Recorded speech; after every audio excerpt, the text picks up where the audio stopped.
how you pronounce it.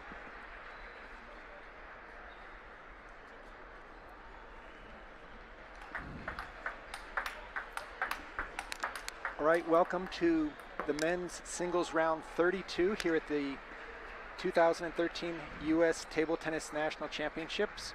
We've got an excellent match for you between a 6 times men's singles champion, David Zhuang, and he's going to be playing against Billy Ding from Seattle. For those of you who watched the Nationals last year, Billy was a surprise semifinalist, upsetting a number of top players along the way. So we have a great matchup for you this morning. My name is Sean O'Neill. I'm sitting next to Mark Theodore, who's going to be joining us to watch this exciting match on the feature court. A couple things, Mark, that players who've seen David play, he took off this last year from the tournament, and then I believe the year before there was a racket issue that he had where his racket didn't pass the new ITTF equipment, and basically they DQ'd him from the event. So he's done a lot of coaching in the New Jersey area. He's got a lot of junior players, and it's good to see him back again competing. Of course, he's getting up there in age, so every time he comes out, it looks like he's got a little bit more bandages or more braces, and you see his left leg right now sporting a little bit of a bandage there, but it should be an interesting match. I actually had the chance there with David one time, and I think he was suffering from an elbow injury, which was preventing him from practicing. But I know he was looking forward to playing the Nationals again, and I'm not surprised to see him here at all. I actually knew that he would return at least this one or the next one. And David is the top seed in men's singles, and it's because of where he was in the rating list before he basically did a little bit more coaching. If you look at his right wrist, he also has that bandage, so he has been dealing with a number of overuse injuries, but experience-wise, just a great controller of the ball all over the table. I mean, he will not smash any balls that he doesn't need to, because he can block you down. He can put you in, put you out. I expect Billy's going to have a tough time generating any type of rhythm, because David does play with pips out. He's got inverted on the opposite side of his racket, so he can sometimes flip over and either do a reverse penholder backhand loop, or he can even just return with the other side sometimes, but not a lot of match play. I know David played in Baltimore also, but I'm not sure how many matches he got there. I actually we got to play his team at Baltimore. He sat that one, but I saw him playing against a player who's on the Chinese national team. This is a player who almost beat Zhang Jika, and David was in the 5th game with him, which can only mean one thing, is that he still is very close to the level he was before. Right. And I'm not surprised at that, because his experience is obviously, And that last serve that David did, we saw Billy go for the forehand loop, and it hit the edge of his paddle. Look for that to occur throughout this match. David's forehand, sidespin, topspin serve jumps at least an inch every single time, and if you're playing it from the first bounce on David's side, you don't move the correct amount, it'll be on top of you, it'll be into your elbow. Billy has a very nice forehand loop, continuous attack, good footwork, but his short game and serve return aren't anywhere near David's level of play, so it should be interesting. Billy's going to be more match tough over the last 2 years, but David definitely has the advantage from pure experience. Right, the other question is, how many players does Billy practice with who has short pips? Because short pips are almost extinct nowadays. No one really uses them too much. That's an excellent point, Mark, and Billy does have Chinese practice partners up in Seattle.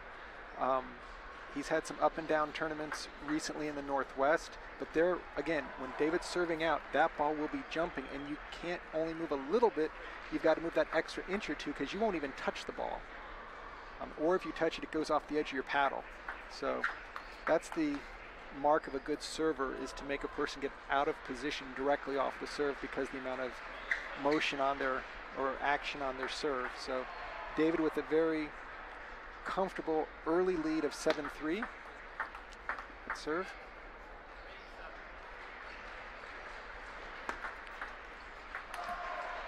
See, Billy's obviously going to have to nullify his serve return, because the fact of the matter is David already has the edge in the first 3 balls. So Billy can't even make a rally right now. and have a chance to feel the pips. That's the problem. David off the table. He's changed to the inverted. You see him change right back. Very smart tactics to go from one side to the other off the table, and that was always the weakness of a pips out pen holder. If you get them off the table, they've got nothing. Now with the inverted rubber on the back side, David was savvy enough to flip it over, do a block, and then quickly jump back up to the table. If Billy can get into the fourth and fifth rally on every point, he can start to get a little bit of an advantage, but beautiful there. That's what Billy has to do. He has to get into the rallies. He cannot allow David to wrong foot him or get him to play a softball on the first shot where David might be able to play a little bit more attacking offense.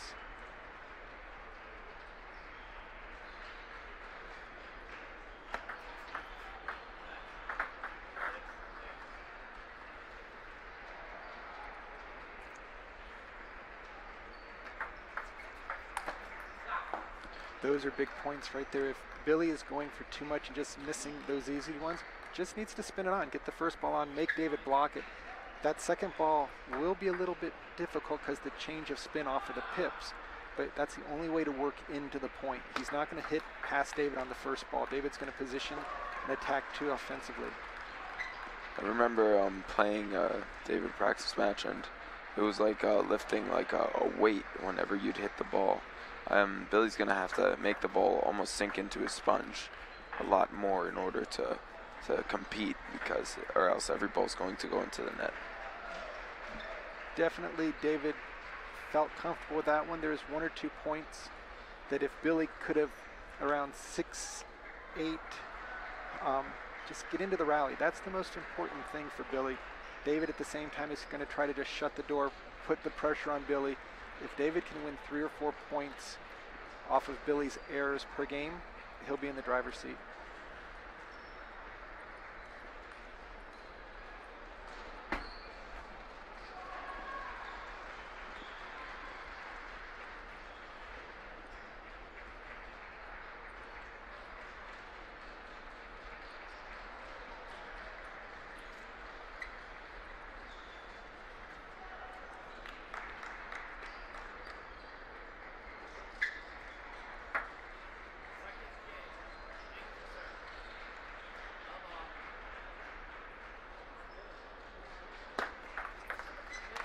I was just going to say, Mark, one of the other game plans that have often been used against David throughout his career is to serve a lot deeper.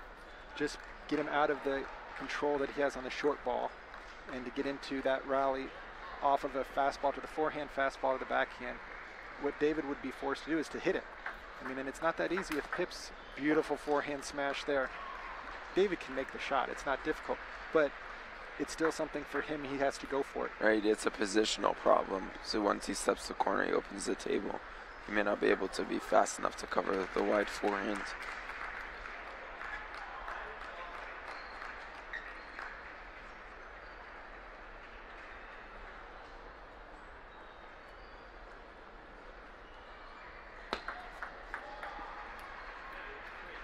Billy's got to be a little bit more focused. He can't be giving away free points on his serve. Of course, he's trying to stop David from getting that positional advantage. Beautiful push right there, just to the elbow, short. If you're not going to move your feet and then get ready to play a positional return, you're going to have problems. And you're not going to beat David by hitting the ball hard. You're going to beat David by hitting the ball 6 or 7 times in that same rally. Again, excellent serves by David. Billy kind of just flat-footed there. And again, when David has a 2 or 3 point lead, his smash is that much more effective because he can take it without any hesitation. When he's trailing, that smash becomes a little tighter, a little bit shorter. I think it's true of any player when you've got a little bit of a lead. But again, that serve by Billy, no purpose in that. The ball's just coming off the end of the table, and David can position him wide out to the forehand.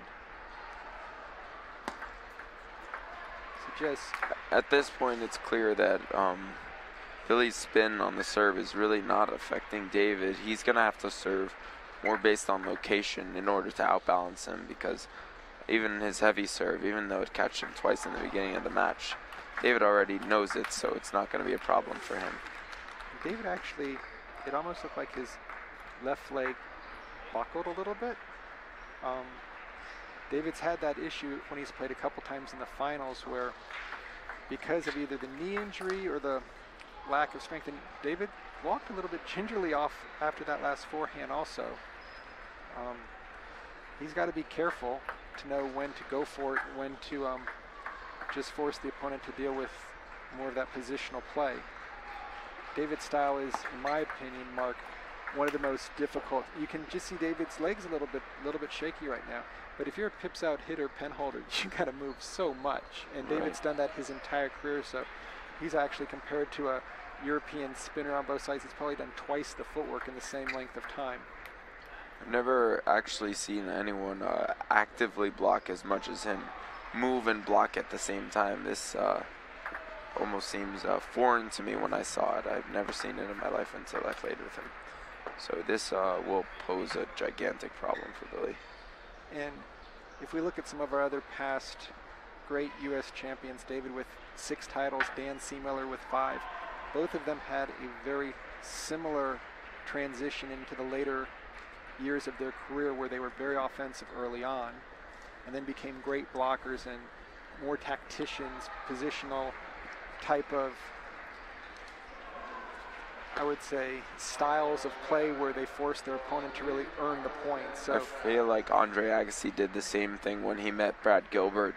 When he was younger, he would constantly just destroy the ball and hit winners all the time. But as time went by, he constantly learned to just, grind and grind and grind and physically, be stronger than everybody. Especially because of his physical training was so much more dominant that he was able to play that game. It's really true, and with experience, you start to realize that you don't have to score every point, but you can actually force your opponent into making mistakes. Right. And you're scoring it through placement, you're scoring it through change of spin, you're scoring it through understanding that there's not a reason to have a 60% risk on a shot, but to maybe hand that over to the opponent. Right now, David at 2-0. He's not completely out of the woods where this is his match, because Billy at any time can get into those longer rallies, and it looks like David is still a little bit nervous about his footwork and his movement. Billy can just maybe open up a little bit more out to the forehand side, block a ball or two, control his serve so that David's not able to put him out of position so quickly. Much better there. It's a very smart play. Yes, I think finally he's understanding that this ball is not coming with a little bit of topspin. It's coming with a tiny bit of underspin and dead. So he has to lift it like it's underspin almost in order to be able to hang with David. That's a much nicer opening there, but as you said, look at that second block. And Mark, sometimes what happens is when David's blocking, you think the ball's coming at you fast, but because it's dead, it doesn't come out. And then you start reaching for the ball, but it's coming at you fast, so it's kind of tough to gauge where your feet should be, because it's coming at you fast, so you're like ready for the stroke, but then it's short. So then you're in between kind of gears almost. This is why close to the table players would always do very well with David, because they wouldn't have the gigantic issue of having to deal with the very tough depth change that he gives his players. If Billy can play that type of point for 10 or 15 points every game, he'll be in the match. If he gets into the point where he's trying to finish the ball, David's going to just lock him up just positionally. So it's going to be interesting to see how calm and patient Billy becomes, because he doesn't have to hit winners. He just has to get into the rally. But there again, not a lot of pace on that ball, and it looked like Billy's trying to get the ball through David still versus continuing spinning the ball on the table.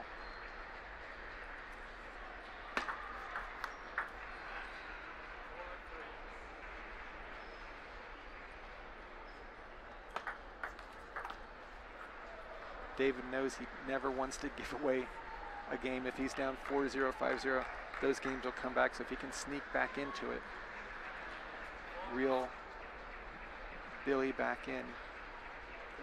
4-0 victory will save his body so much wear and tear throughout this tournament.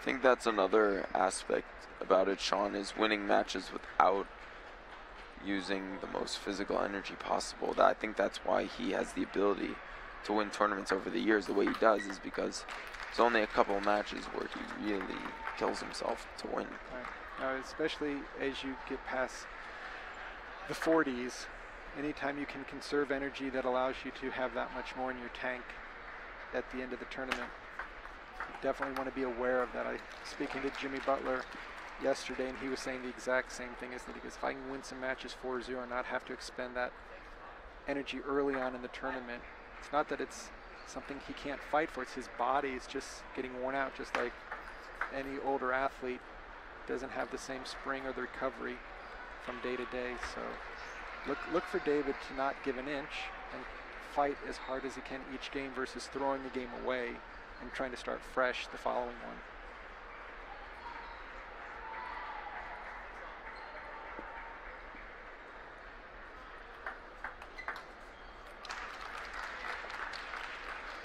If David continues to do that, Billy is going to be able to use the underspin to create more spin.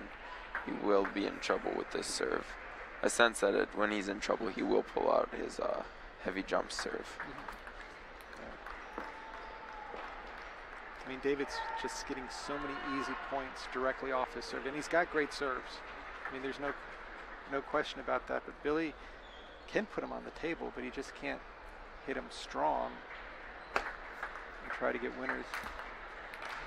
In the David of old would have made that smash 9 times out of 10. These days, it's probably 50-50 at best.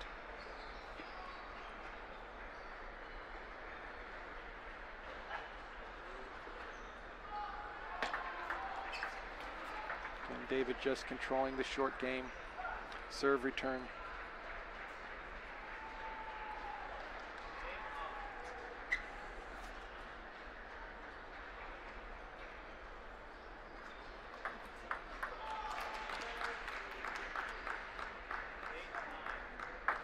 Can't believe that.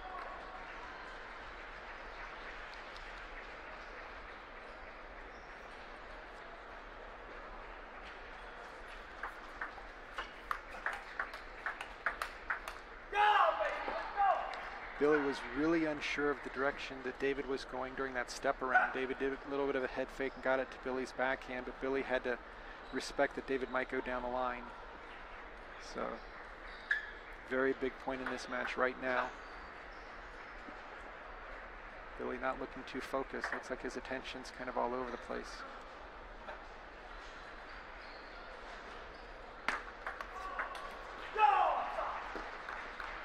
You can see what importance David places on this game right now. Billy is going for some very effective deep serves. He just has to do something with it after he gets that block.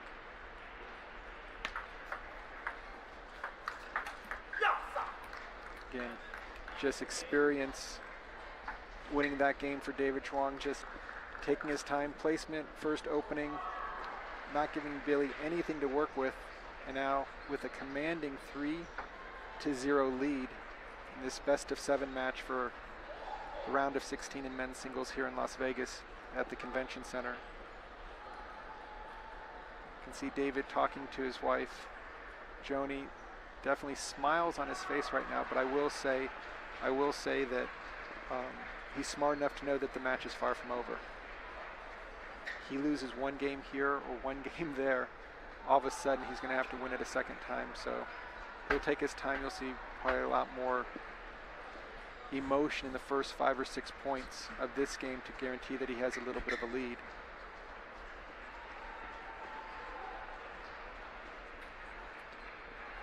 Billy's just got to get into the rallies. We haven't seen it yet. He's made a couple of good attacks. Now David's asking Billy's coach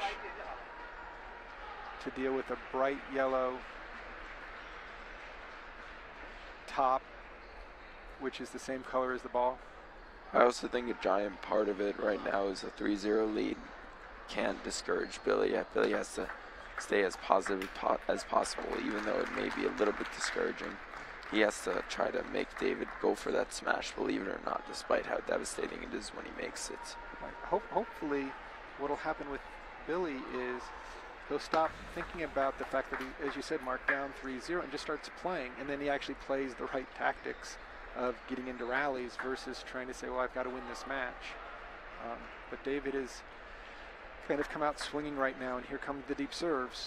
I mean, Billy didn't even touch that ball. It was served right to his backhand. Why? Because he's not moving quite enough. That ball touched the edge. Barely grazed it, but definitely.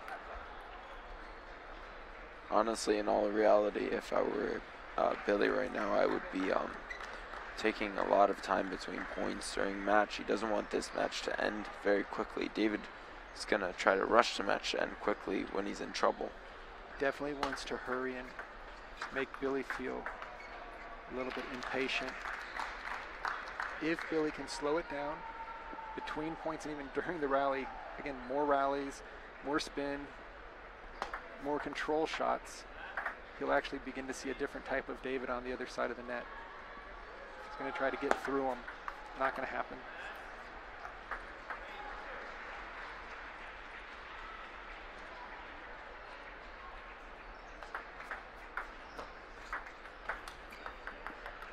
Very nice touch by David. Billy still had a chance to win that point.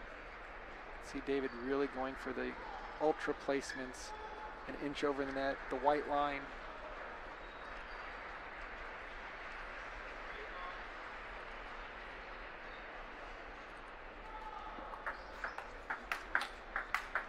Beautiful combination.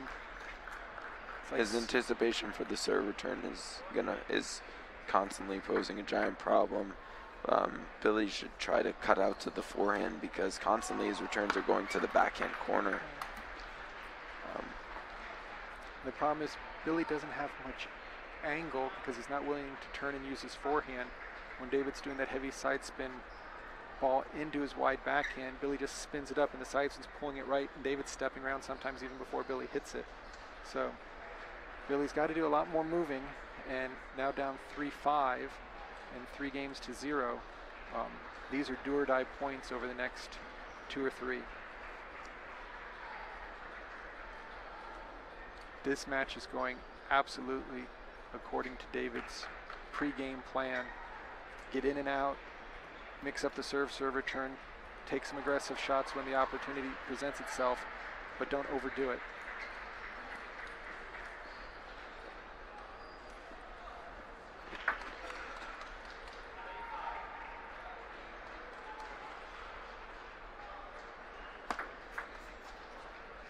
Very smart serve by Billy. He finally changed the location a little bit shorter to the forehand. This obviously caused a problem to David because his feet were not there.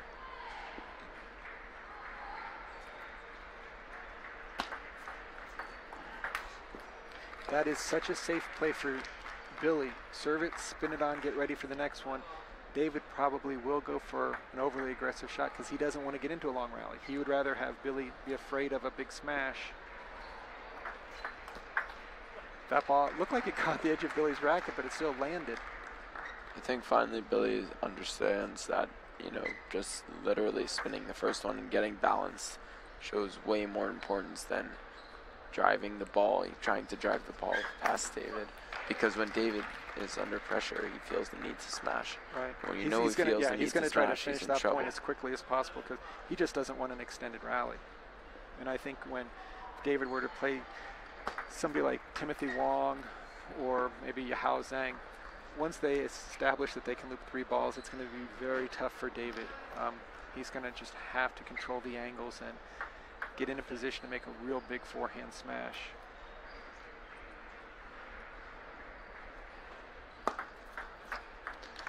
That half long serve that kind of bleeds out a little bit, it's going to be more effective because the shorter Billy goes on David, the more control David has to drop the ball wherever he wants.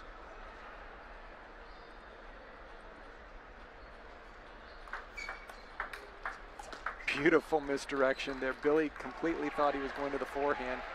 David, a little head fake, went right back to where Billy was.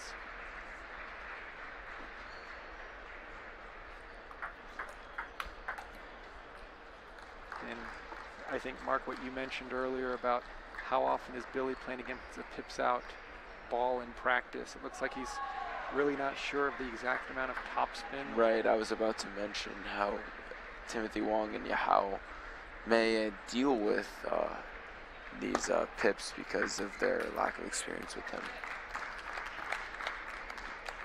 I know Yahao trained with Li Jinshi before, so he may have some good experience with the short pips.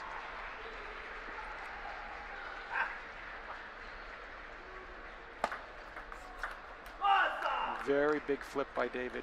And again, you can hear the importance of these points right now. David does not want to go into a fifth game, if at all possible. That's a serve that just got away from David. Very surprising serve. I don't think he expected that ball to come off the end so quickly. It's more like David, the short side spin without much pace, breaking off the side of the table. Oh, a big stance there by Billy, able to deal with that fast, aggressive serve down the line. The change on David's face now, really showing where last corner exchange at the end of the game, so happy, so pleased. Now he's got to realize Billy gets a lead in this game and we're completely back at ground zero, because maybe Billy will feel that he can get into these rallies and not try to do too much to win the point, but to get to an area where David's a lot more hesitant and unsure of himself, and that's purely, I think, on his footwork. I mean, David just doesn't look sure-footed out there, and he's taking a lot of smashes early in the points because he doesn't want to get those extended. I also believe that this game was a bit of a statement because Billy does not plan on leaving early. He proved it to us last year. He clearly wants to win the Nationals. Right. I mean, getting to the semis after coming up short in the junior trials, he went through Yu, he went through Mark Hsing, he went through Han Xiao, and it was that consistent spinning on the table that got him there. And his tight serve return, right, exactly. And that's what he needs to be doing in this match.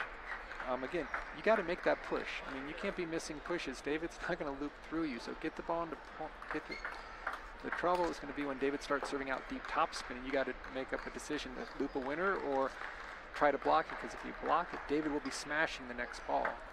So can't miss the underspin serves.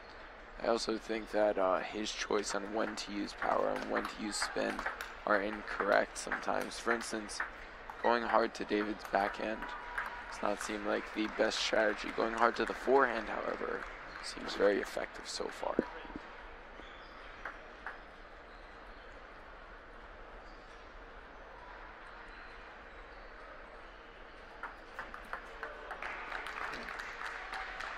It's these critical points at the beginning of the game that David is generally so strong at.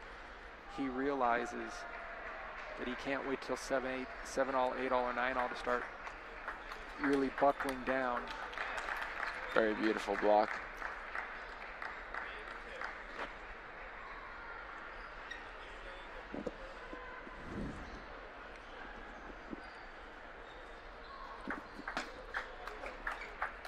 So you can see David on that second ball, just completely off balance, able to make the first loop, but not moving his body forward, taking a timeout. Is he taking, nope, not taking a timeout, just gathering his thoughts on the service break.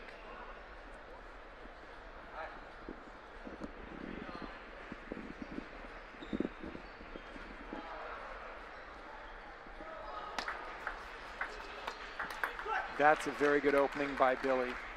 Nothing to work with, but he just opened it up with good spin and out to the forehand. Anytime Billy goes out to the forehand, he exposes, or at least he puts pressure on David's footwork. Again, you got to be able to make that backhand loop on the table. Drawing errors.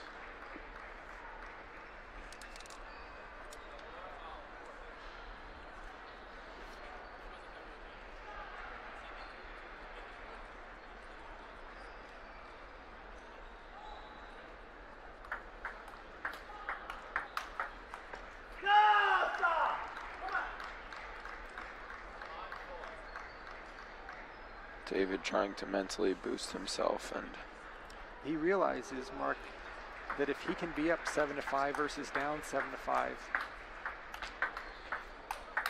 And that's the best point Billy played all match. Absolutely, absolutely. Patient, taking his time, moving around, moving the ball around, and then finally getting it out to David's forehand to absolutely force a kill, because David's not going to block on the forehand because it'll leave the backhand that much more exposed. If Billy can constantly reproduce these scenarios, he'll have that much of a better shot. Again, that ball left his rubber too quickly. He's driving that one too fast. Again, it's so much easier said than done when the ball is coming at you to think, oh, beautiful. But Very smart serve there. You got to get ready and convert on that. You've got the high opening.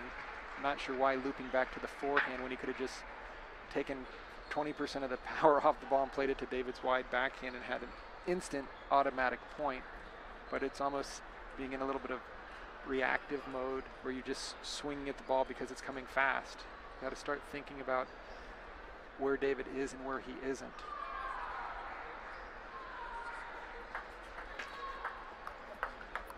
It's a very good serve return. I'm surprised that David's placement was right there in the middle. Seeing that Billy has won a couple of points.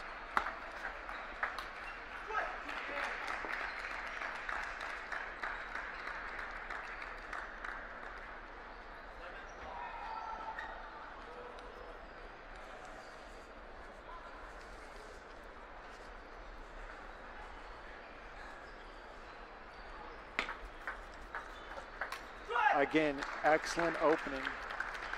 The loop that Billy's doing isn't supposed to win the point. It's supposed to put pressure, and it's doing exactly as intended. He just has to stay within that game plan, which is his normal game. He likes to spin the first ball on with good pace.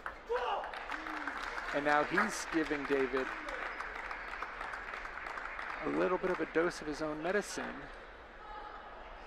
Little Cho after the point. Again, I knew at 3-0 this match was far from over, but it was going to take Billy a little bit of time to get into his comfort zone. David's really a master of making you feel off balanced with his placement. Again, absolutely critical points for David right now. Very smart. Very smart. How good was that? He stepped around and just spun it on versus maybe trying to add an extra 10 or 15% to hit a winner. No need. I mean, okay, so David gets a swing. That's fine. But if you're going to go for a riskier winner, can't give away a free point at 10-8, 10-9. In a way, playing pips seems like resisting impulsivity so many times. I remember playing a strong long pip player yesterday, and just constantly had to reduce my impulsivity in order to rip the ball, because every time I ripped the ball, it just went into the net. Right, and so Ben's Billy knows that, then he's going to be in much better shape. Now, it's so important for Billy, now that it's 3-2, to stay with the game plan, not to try to now come up and hit bigger shots because you're still alive in the tournament, but to actually slow it down, spin it up, while at the same time look for David to be a little bit more offensive on his serves, a little bit more offensive on his serve return, to put even more pressure on Billy, hoping to get some reactive play versus some thoughtful. So if Billy can kind of tap into what David is thinking, and my opinion, what David is thinking is that he needs to start to attack and be more aggressive right now. So if he can see that coming, he's going to be that much more ready for the start of this game, because if David gets off to a big lead, then that's it from there. He's going to have to find a way to get these first couple points in order to stay in the match.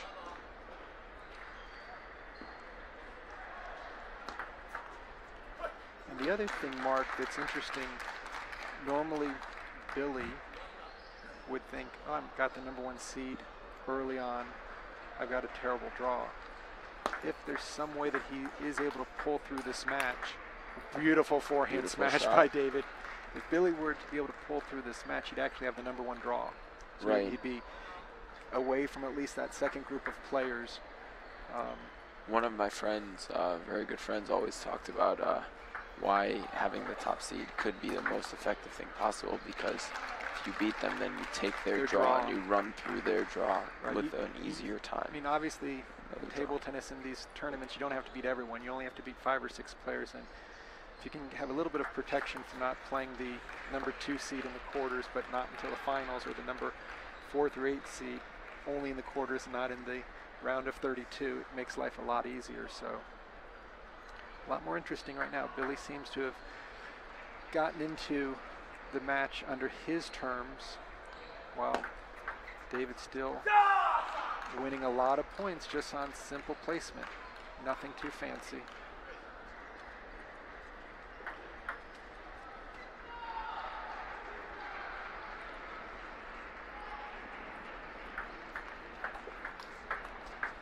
That was a beautiful backhand down the line. I think he's finally adjusted to David's change of rhythm. Now Billy understands that his change of rhythm is just as important. That's an excellent point, Mark. I mean, if Billy's going to, instead of play that reactive mode, which is so difficult to stay away from, and let that ball come to him and look to see where David is. We don't want to go too passive, because David can and will attack when the time is right. And if he knows that you're going to just play soft, pushing, moving the ball around, he's quick enough to get over to those positions. It's when you mix it up off of your offense.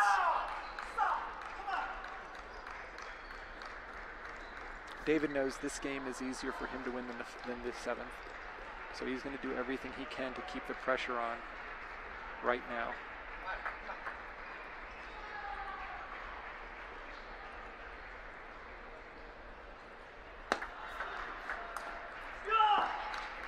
That's just a misread of the amount of spin on the ball. It's not that David has heavy spin or it's super dead. It's just maybe 5 degrees, 10 degrees, a little bit different. And Billy's just trying to put it on the table and guide it versus spinning through the ball.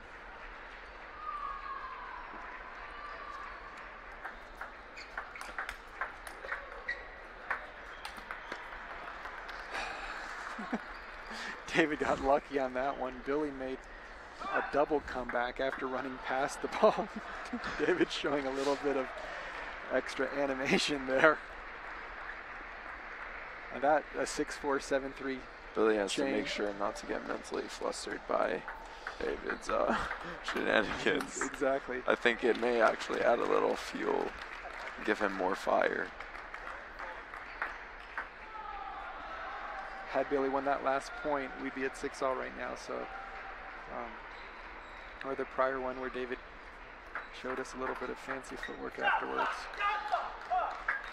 But the change of spin is so effective that David can just make his blocks have heavy topspin or heavy underspin at any time. Again, David cannot do this too much on the forehand.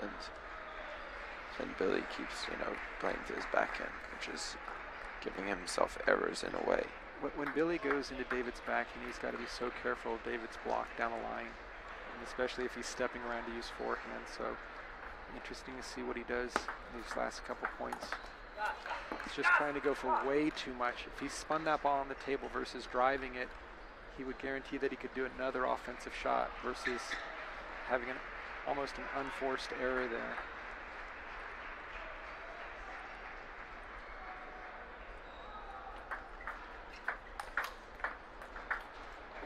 Billy's got some great footwork.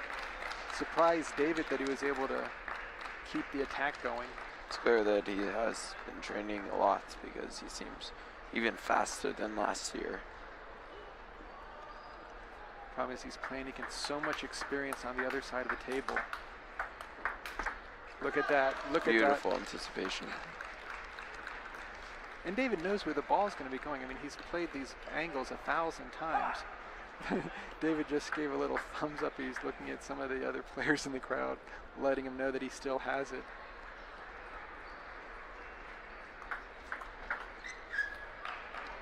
But that's...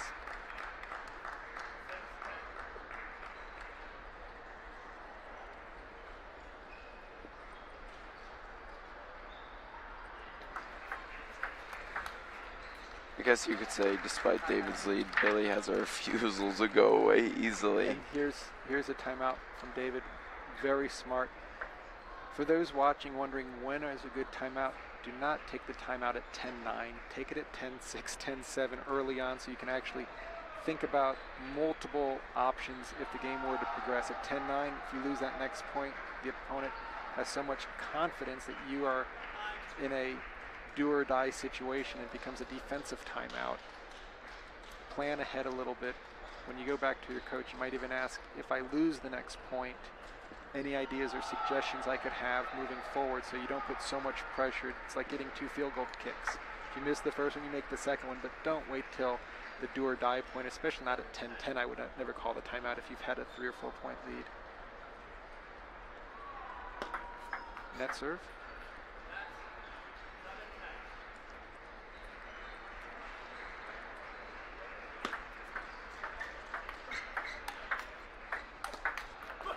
It's a very good flip by Billy. And you saw, Mark, how Billy, when he had an opportunity to go for a win, he just played a strong, safe topspin ball, which I think is concerning David, because while he's got a number of match points, he's seen that Billy's playing at a much higher level from a smart position.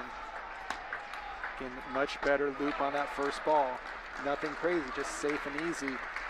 And David has got to be feeling like, what do I need to do?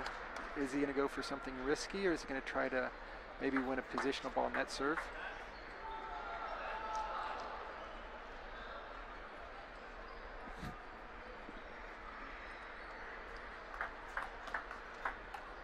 And David's done it.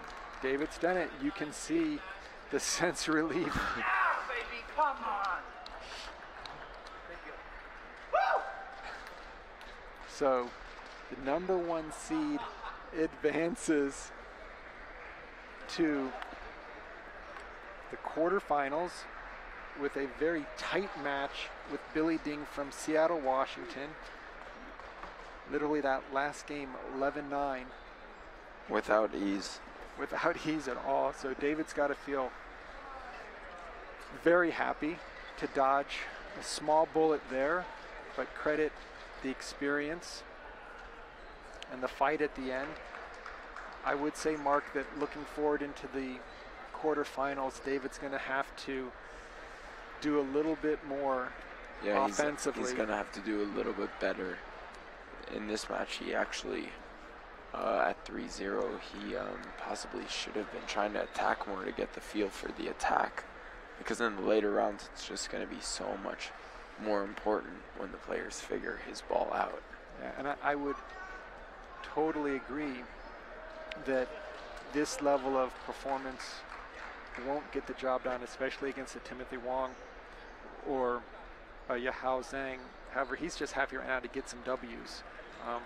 This is probably one of the few matches where he felt like he was the favorite, but there's still that sense that he hasn't played that much over the last 2 years, to where just getting through it. And we also may see that as the tournament goes on, it's possible that he gets stronger as it goes on. So I would definitely say that that's a possibility, but when I look at his footwork and I see that he's kind of hobbling a little bit, I'm sure that some of the other top players that watched this match from the stands saw that he wasn't as sure-footed. He wasn't setting up the forehand kill, but he was kind of protecting the forehand. So those would be another number of opportunities for us to continue to follow David in the following rounds. So we're going to take a really short break. Remember, there's matches on streaming table number 2, so if you want to go down on the page, of course we're archiving every single match, so if you have to take a break, don't worry, the matches will be here when you get back. I want to thank my partner Mark. Thank you, Sean, for allowing me to do this with you. It was a lot of fun. Awesome, and we'll see everybody back in a little bit. Take care.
Go.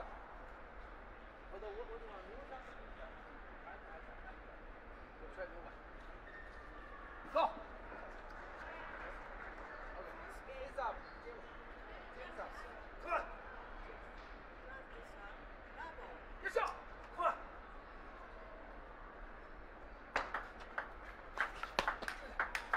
Taller.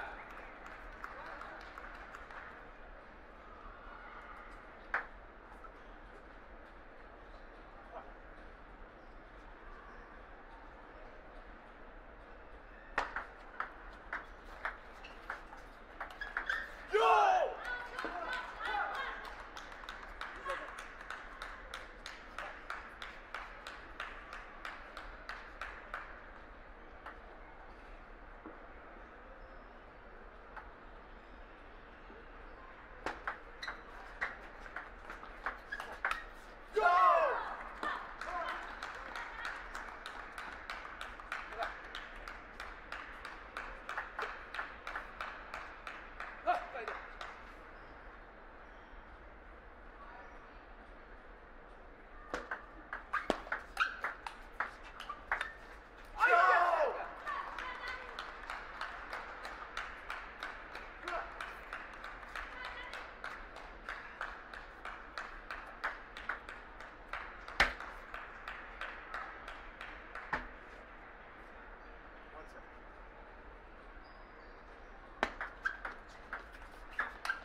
2.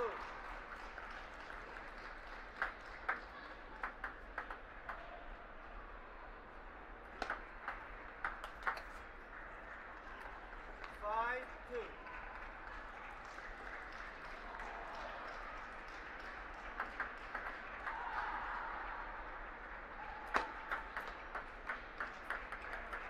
2-6.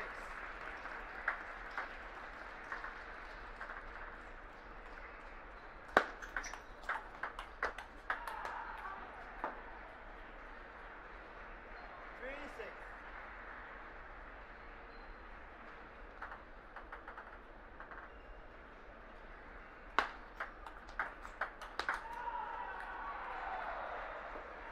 7-3.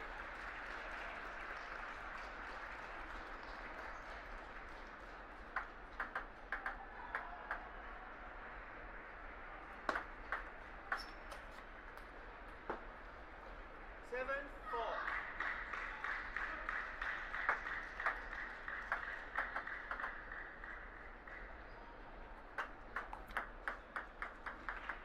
4-8.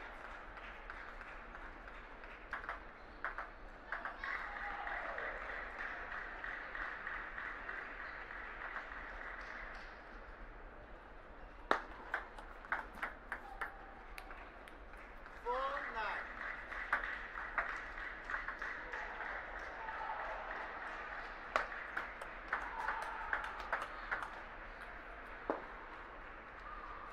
10-4.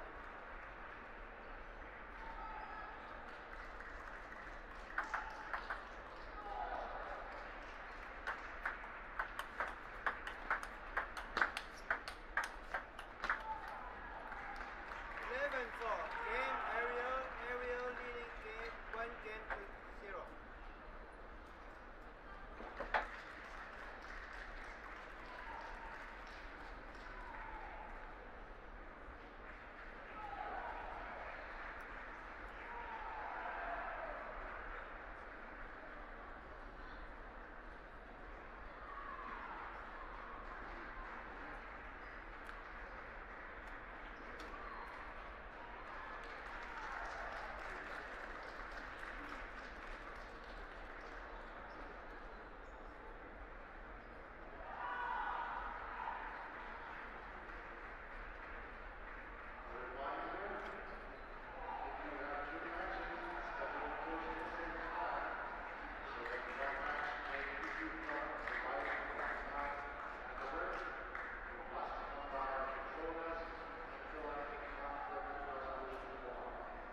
Time.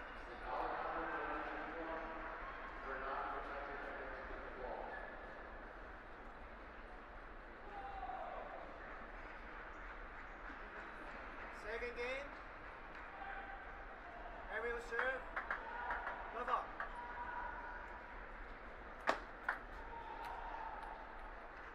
1 love.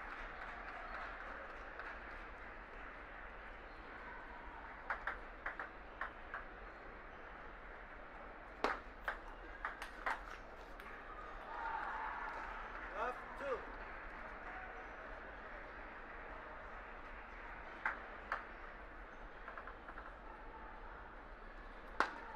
Net. Love 2.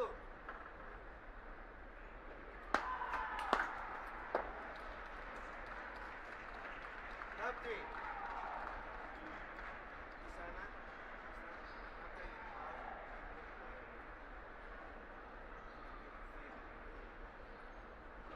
Love 3.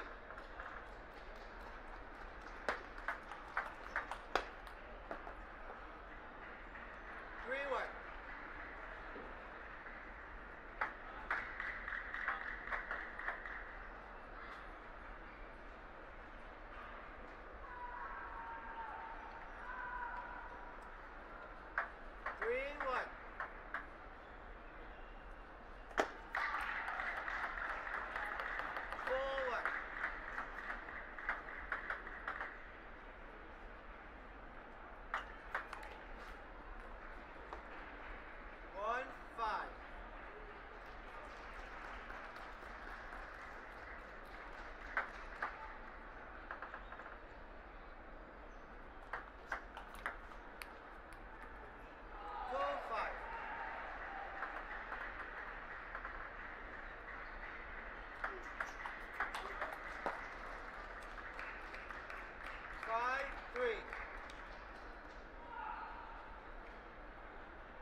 7-5.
Game Ariel.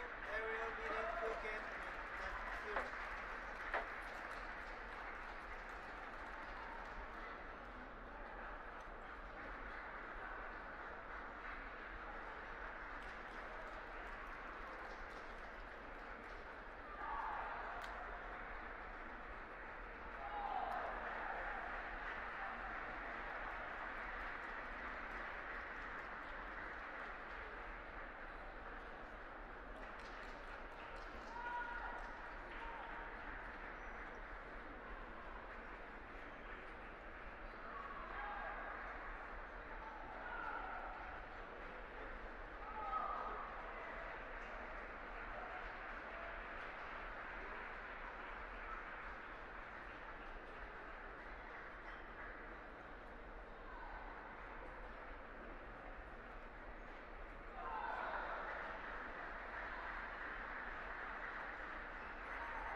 Game 3, Ishana serve. Love up.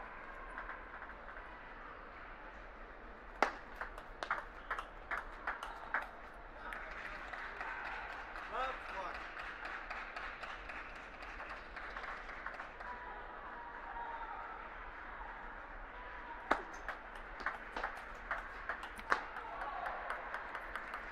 One off.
said he was coming.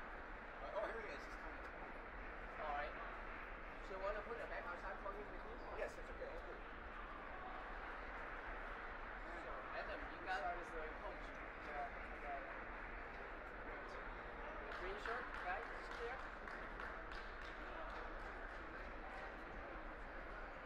You don't know Dan Lee? National team member, right?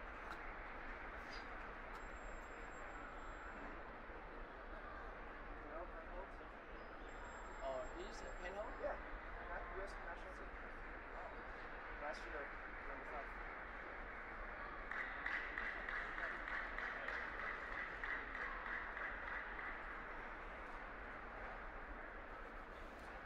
Okay, I have red and blue.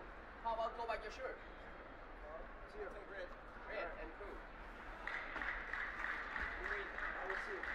You're the server. Okay. All right. 2 minutes. Come on.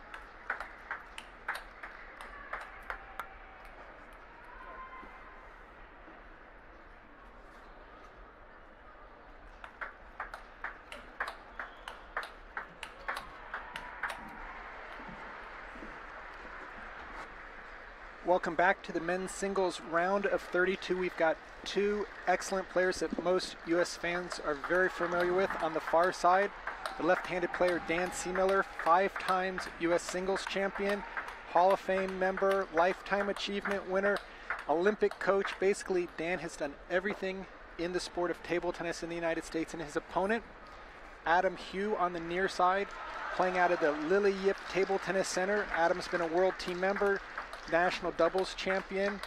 He was in the final running for the ITTF Trick Shot Award. Did 2 amazing videos that racked up the most views both on Facebook and Twitter. Very exciting player to watch. Recent graduate from Princeton University. Basically has an all-court game with heavy topspin on both forehands and backhands. Again, most of you viewers know that Dan Seemiller had a grip named after himself, Seemiller style, where he will be playing primarily on one side of the racket and flipping it over. This is a best of 7 for the men's singles round of 32.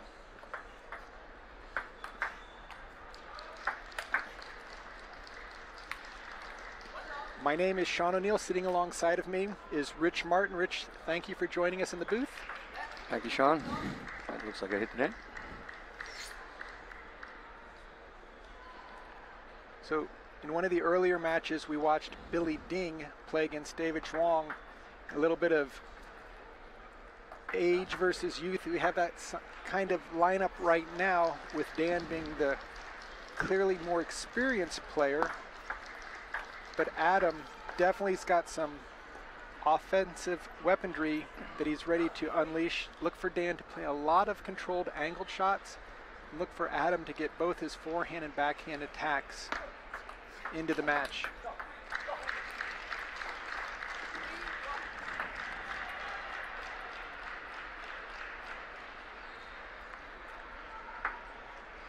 Also, you can see in the corners of both players on the far left, Hsing today is going to be Dan's coach in this match. Stan goes to pick up the ball by him. And on the far right, we have Grant Lee, who's Adam Hugh's doubles partner. So everyone's ready for action, and there's a very strong step around loop from Adam Hugh. Looks like Danny put it a little too high for him. Dan really has to keep his serves tight, really low and short, not giving Adam a chance to get that early swing, while at the same time Adam's going to try to open up the point, get Danny out of his backhand corner. where Danny loves to live and just keep playing off pace and very direct angled shots. Now Adams tied it up at 4-piece in game number 1.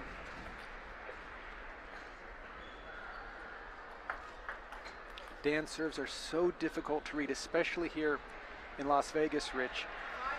A lot of side spin, little side top, little side under, and if you misread it by just a little bit, it's so easy to fly off the end of the table.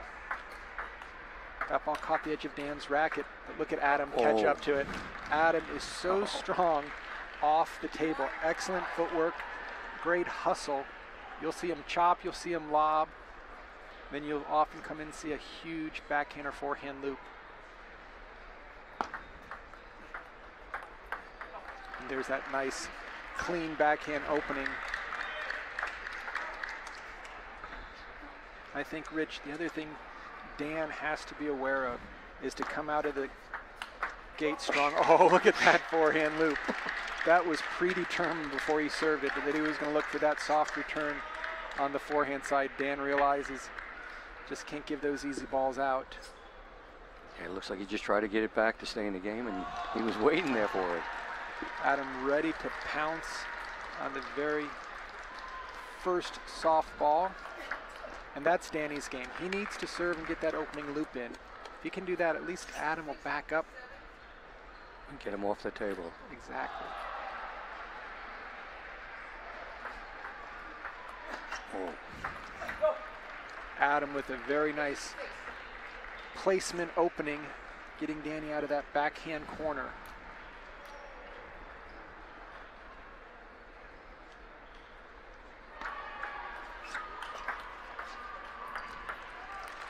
That time Danny's soft block kind of caught Adam flat-footed. He made the first good loop.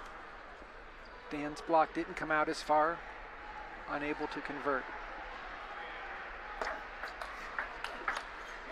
That's a very strong third ball combination by Adam Hugh.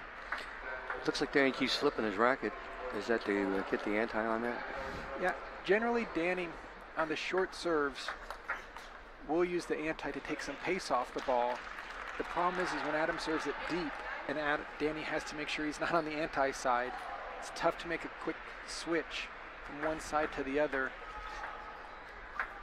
off of a change in depth. But right now Adam with a lot more control than Danny's comfortable with. It looks like he's tentative and backing up. It's just so tough because Adam has so many weapons. Hopefully that flash photography that just went off will be the last one we see, but of course a lot of times people don't know the flash is turned on. Oh, did you see that serve that Adam pulled out? He did a fake inside out pendulum and then he kept it on the back side of the racket and sent it cross court. I remember Rich Han Shao, one of Adam's doubles partners, saying that Adam loves to try new serves every time he practices. And it wouldn't be unusual for him to bring a brand new serve to every tournament because he has so much fun and creativity. And that serve I have never seen before. He just looked like he was going to do a basic inside out and at the last second sent it cross court. It was a bullet. I mean, that was moving. I caught Danny going because Danny's never seen it probably on that side either. Wow, that's a very strong statement to win game 1, 11-8. Danny's going to have to do a lot more offense to put Adam off the table, but wow, Adam's looking very strong, very composed. Almost his body language makes you feel like he feels like he's the better player out there. Yeah, it does look like that to me too.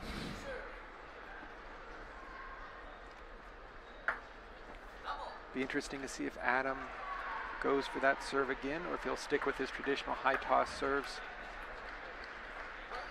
Danny's got to figure out whether to really jab that ball deep and put the pressure on Adam or try to keep it short, get into a little bit more cat and mouse. And look at that great serve down the line. Again, Danny's preparing for the short serve.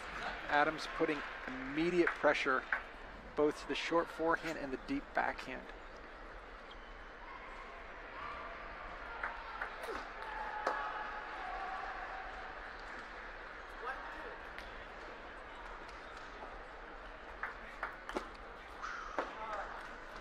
Dan's going to need to count on a number of free points. If he has to play offensive winners to score on Adam, it's going to be very difficult because Adam's defense in an offensive posture, just like right now. If Adam's backing up, Dan will have enough time, but it's still going to require Dan to hit 3, 4, 5 balls to get through Adam.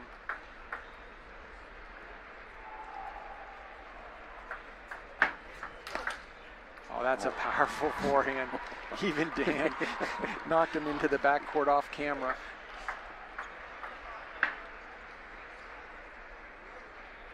Yeah, he looked definitely surprised at how fast it came.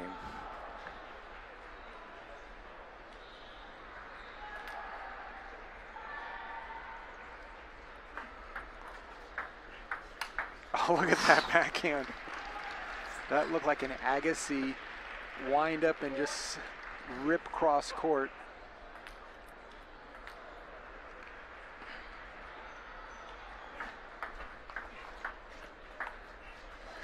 That ball is just so loaded with spin. Dan trying to keep it down with the anti, but he's got to take it even earlier than he is. He's taking that off the bounce, but the spin is just sliding right off the anti, so got to step in a little bit more.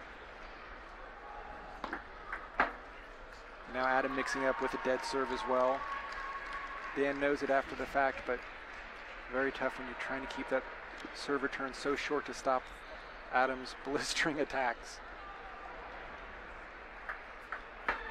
Beautiful push. That was awesome. That was a jackhammer. He went in on that one and just cut the bottom off the ball.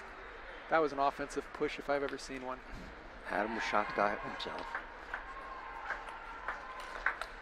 And that's where Dan has to do more on that first ball. Great serve, medium pop up by Adam, but Dan unable to step around and really put much pressure on the ball.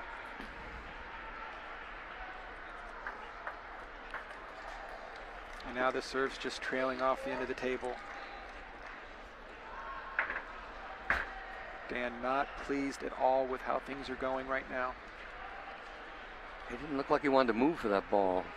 And I guess it looks to me when he was younger, he'd have moved a little bit. You can't stay where you're at. Exactly, Rich. It's really tough when you know what you should do and what you can do.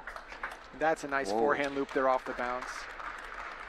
What happens is if you choose not to do it, then all of a sudden you have to start playing without. Just go ahead and do it. There's no other option. You're not going to win by playing passive.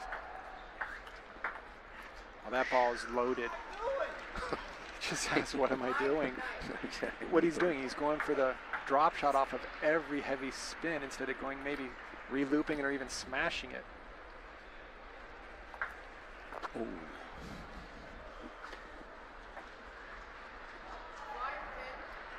And Dan knows how dangerous Adam is with not only a few point lead, but a few game lead. Wow. Dan not pleased, not pleased.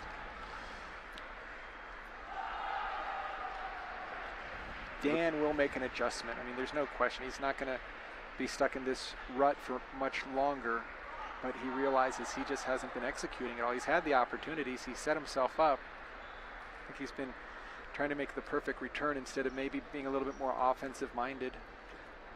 It also looks like he's doing a 3-ball attack instead of 5. Like, hey, I'll give up because this is going to be my best shot. And it comes back. It's like, oh, it's a split second. Yeah. And it looks like if he tried to stay in it and say, hey, this come back, I'll be ready for the next one. Exactly. The problem with the older players, and I know what it felt like during the end of my career, is that you want to do it, but your body says no, and then you miss one, and then you realize you have no option, but you really don't even have the confidence. So you opt for the safe stuff, and that's not going to get it done when you're playing strong players like Adam, Hugh, or Grantley, our younger group. So it's that conundrum of what should you do and what can you do. Look for Dan to come out with a lot more offense this game. Wow. Oh, Adam, well placed, confident return off that loop.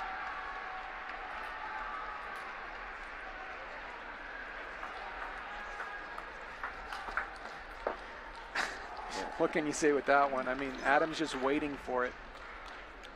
Yeah, it looks like the movement just isn't there. I mean, he sees it there, but he can't get there. That's the right shot for Dan, but because he's been doing so much control placement off the serve, not as consistent. That's a nice loop. Oh God, look at Adam Hugh. What a backhand loop off the bounce. And again, with a 2-0 lead, 3 points to 0, those shots are a lot easier to decide to take.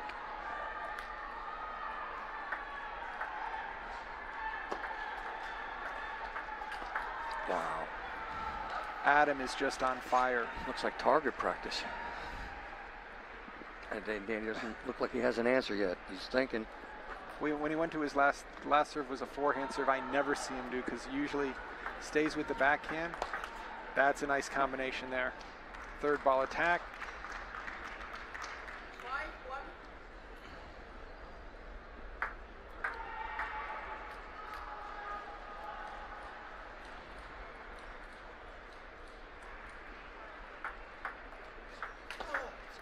Again, it is back to target practice there. I mean, Adam's just picking and choosing and throwing darts at the balloons. Again, no pressure, because with Adam's serve, I think anyone out there would have difficulty guessing which direction he's going, which side of the paddle he's hitting it. Now that's a nice shot by Dan. Moving the ball around, very controlled forehand block. It looked like he made an adjustment there. Oh, now he's going for a little bit more.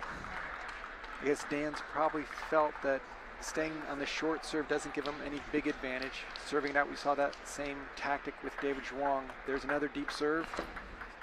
That just puts pressure on the serve returner instantly versus having to work to get to that third or fifth ball. Whereas Dan might be feeling that Adam's control in his current shot making. Look at that serve. Look at that combination by Adam. I mean, high toss serve, inside out, down the line. 90% of the time a player would take that wide out to Dan's forehand, which is a tough corner to cover. Adam takes it down the line, really catching Danny off balance.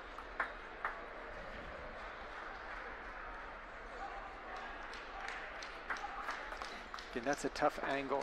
That ball is spinning away from Dan's forehand, so he really has to be careful not to just lift up on it and have it shoot off the end of the table, because there is side top. Dan's stroke tends to come up a little bit more. Adams goes a lot more forward, so you can see why those errors are occurring more from a style position than anything else. Again, Dan going to the forehand serve. It just puts Dan out of position off that forehand serve, because he's got to cover the short forehand and the deep backhand. And it doesn't look like he's ready. 10 years ago, 15 years ago, Dan would have been able to step. There's a nice backhand. Whoa. Look at that. Great. Dan even gave Adam a little touche. Nice shot. I mean, Dan, great backhand loop. Adam with the goods, counter-attacking it. Wow. Oh, thank you very much. Flip out to the forehand.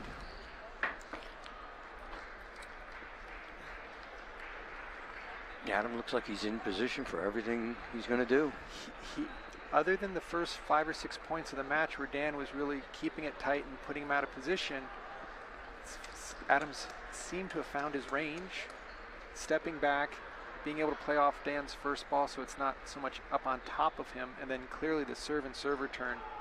Adam is just on fire, just setting himself up. One or two of those backhand loops off the bounce. He's playing awesome. I mean, I would look at Adam right now among the entire field as a person we've got to keep a really close eye on. He's been in the Final Four before, and right now he's definitely motoring.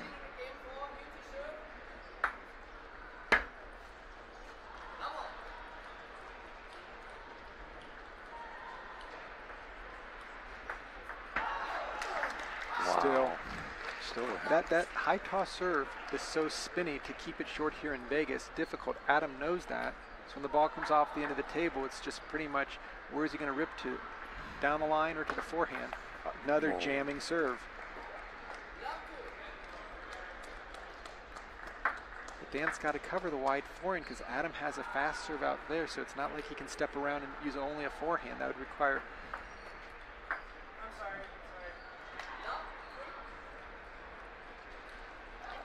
Just things don't look like they're going Dan's way at all. Looks like Adam's definitely in command.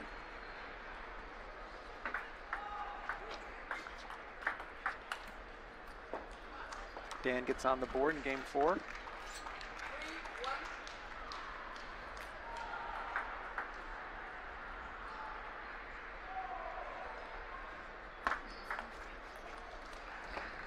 Even those serves which seem pretty straightforward, because Dan's got to cover the entire table, it's always going to make him probably just a split second late to really putting much pressure.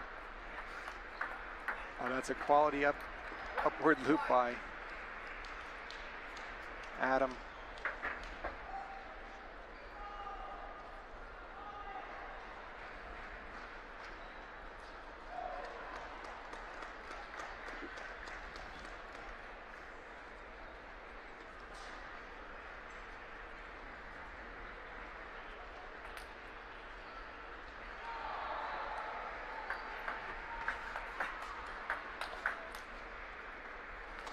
Dan ducks under that last lob.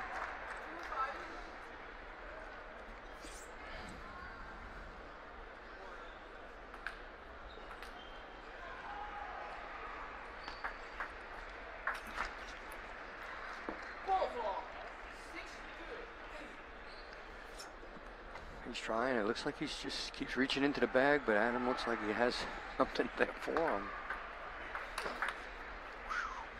I mean, just Adam has no difficulty getting his game in, choosing his shot, as well as hitting the targets. And it's really variety and placement of serves.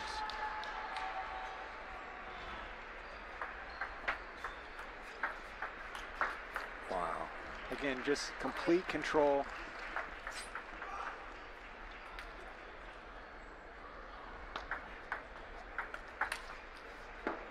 That ball barely missed, but Dan able to get an offensive backhand loop in.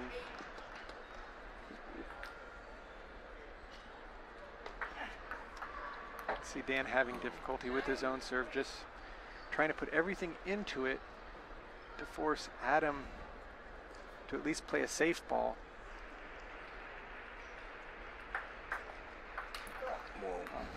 That was an ill-advised backhand loop. Dan was able to push it deep enough. So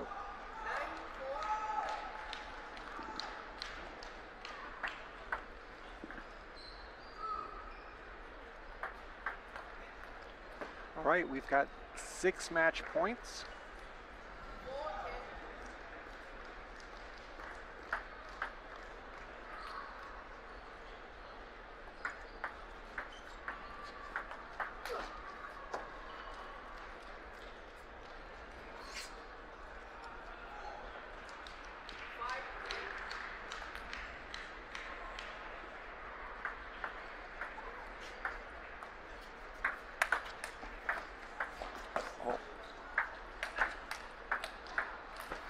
Great point.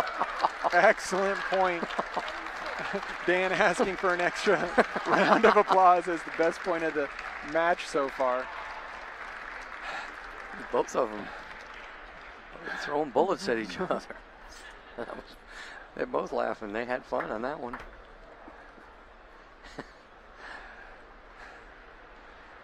Tough situation for Dan here. Comes another. Whoa, the inside out forehand serve. You should have known it was coming. Good match. Excellent play by 2 fine champions. Credit Adam Hugh with outstanding play. Super offense, great all-court control, and really lethal serves, both on the front and back side of his racket off the high toss. Dan, always a great competitor, out there giving it his complete all, but realizing that, you know what, Adam had a little bit more. Dan's going to continue with some of the other events here in the age divisions as well as the doubles. But wow, Adam just super solid. Crisp. I just said that looked like he was just crisp. It was something else. So we're going to take a short break on table 1. Feel free to jump over to table 2 on the live stream for an excellent match between Corey Eider and Jonathan Au. Again, we'll be streaming all day today. If you need to hit the pause button, pick it up where we've left off. Every one of these matches will be archived, so if you are unable to watch it live, come back, hit the stream. You can go to the USA Table Tennis channel on YouTube. Please subscribe, as well as you'll get a chance to see all of our previous live streamed matches, both from the U.S. Nationals, the Mike Dempsey Memorial Tournament that just completed, as well as some of the other events that we've brought to the fans of USA Table Tennis. So we'll be right back. Stay tuned.